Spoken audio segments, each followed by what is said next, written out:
Welcome to the Debunking Economics podcast with Professor Steve Keen. I'm Phil Dobbie. Today, will skilling up improve productivity?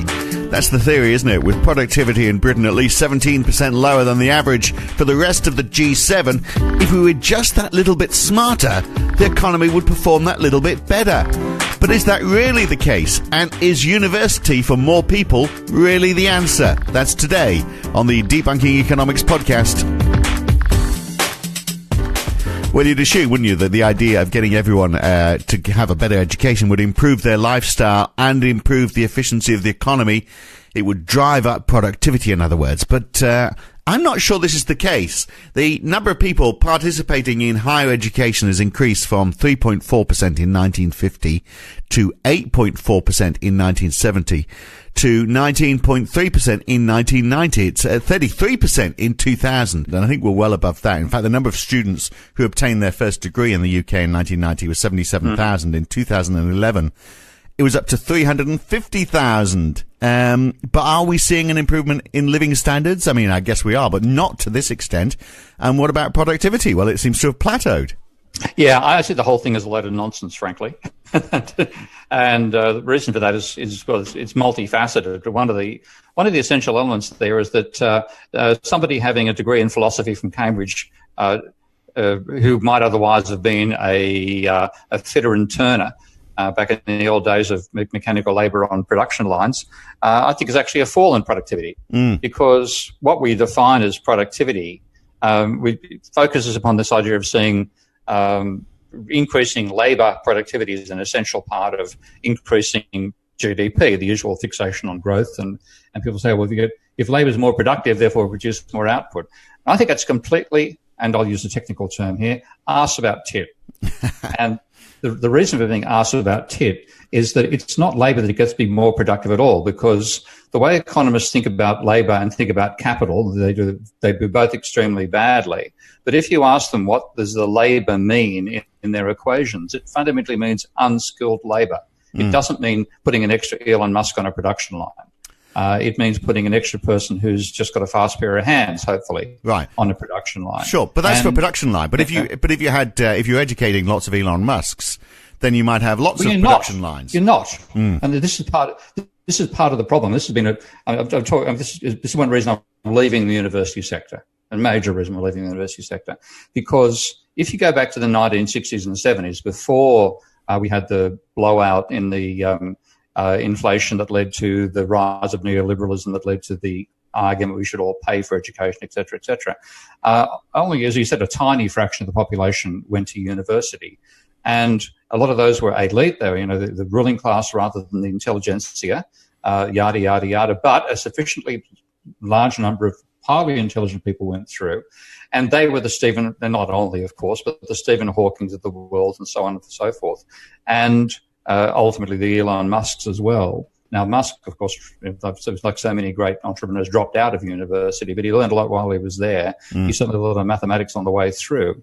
And they are the people who increase productivity. And they don't do it by working harder as labourers. They do it by coming up with a new form of production, a new concept of what to produce, which get embodied in machinery. And unless it's embodied in machinery, you can forget about it. So fewer people going, but the real true innovators. So presumably you therefore have to say it's got to be smart people. We've got to because we don't want this position of privilege. So you've got to make sure it's actually really damn difficult to get into university. And at the same time, what's happened is they've expanded the numbers from 4% of the population to 40% of the population. If you're still attempting to pass the same percentage of those cohorts, not quite the same percentage, but you might be passing, say, 90% of those when it's back in the days of 4% of the population going. You're not going to be you're going to be passing like at least 80% every year of those who make up 40% of the population. I hope people can do the calculations. The exams are going to have to be easier. And there's a good friend of mine, actually, of all things, an old schoolmate of mine called Tony Stokes, who was, we went to Morris Brothers Cochran together decades ago. I want to be 5 decades ago. And much to my amazement, Tony and I ended up at a party somewhere, and he said he's interested in post-Keynesian economics, and he became I think he was a senior lecturer and associate professor at the Australian Catholic University for some time, fabulous teacher. fabulous guy too. And Tony and one of his research assistants looked at the whole issue of what happens to university standards as you expand the number of people who go to university.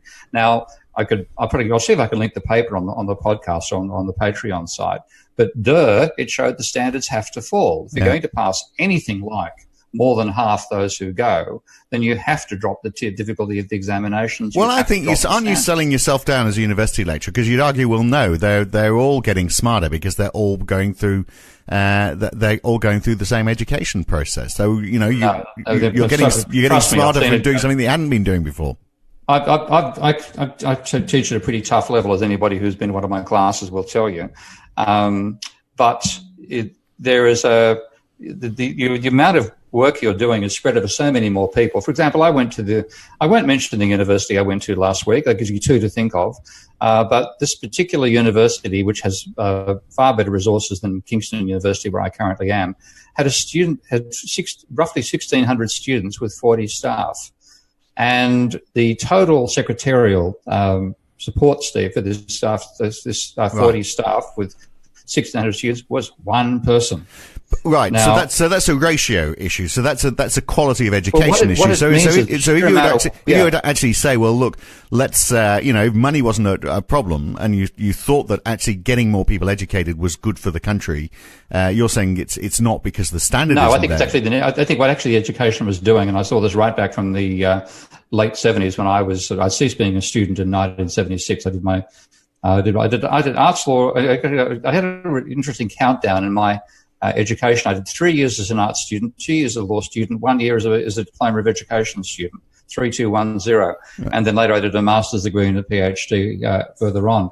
But in 1973, that was, in my feeling, the beginning of the serious downturn in capitalism. It went from being boom full employment levels where, in Australia's case, the unemployment rate, when it exceeded 2% of the population, was sufficient to have the government think it's likely to lose office at the next election, to the stage where it went to 5%, and that was taken as being normal, and now they talk about a 6% rate being acceptable. A huge part of that increase in education then was just simply to get more bums on seats, because you reduce the unemployment count among the youth. Well, that is political cynicism. A very cynical view from Professor Steve Keen. And look, if you listen to the full version of this interview, we go from discussing the need for more vocational training to an argument that perhaps in the future, university education should be open to more people and it should have no vocational leaning at all. Why would that be? Well, you'll have to listen to the full version of this podcast to hear that. And to do that, you need to subscribe at debunkingeconomics.com